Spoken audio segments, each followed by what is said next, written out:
আসসালামু আলাইকুম। বিডিএইচআরএম basic Excel এর ৮ম টিউটোরিয়ালে আপনাদের স্বাগতম। আজকের ভিডিওতে আমরা অনেকগুলো নাম্বার থেকে সে নাম্বারগুলোর এভারেজ বের করা শিখব।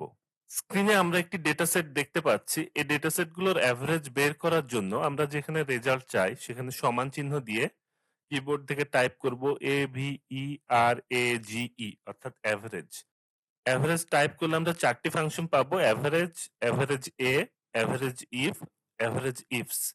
সো আমরা বাই ডিফল্ট যেটি পাবো এভারেজ, সেখানে আমাদের এই গ্রিন মার্কটি রাখবো, অর্থাৎ সিলেকশনে এভারেজটি রাখবো। অর্থাৎ আমি এভারেজ টাইপ করলে যেটি পাবো সেটি নিয়ে কাজ করব, কোনো কিছু করব না। দেন আমরা ট্যাব প্রেস করব। দেন আপনি যে অংশগুলোর এভারেজ বের করতে চান সেই অংশগুলোকে এভাবে সিলেক্ট করবেন, ব্র্যাকেট ক্লোজ করে এন্টার দিয়ে দিবেন। আপনি সবগুলোর এভারেজ ভ্যালুটি এখানে পেয়ে গেলেন। যা শিখলেন প্র্যাকটিস করতে থাকুন। কোনো প্রবলেম ফেস করলে কমেন্ট বক্সে জানান। ভিডিওটি ভালো লাগলে লাইক দিন, শেয়ার করুন। দেখা হবে নেক্সট ভিডিওতে।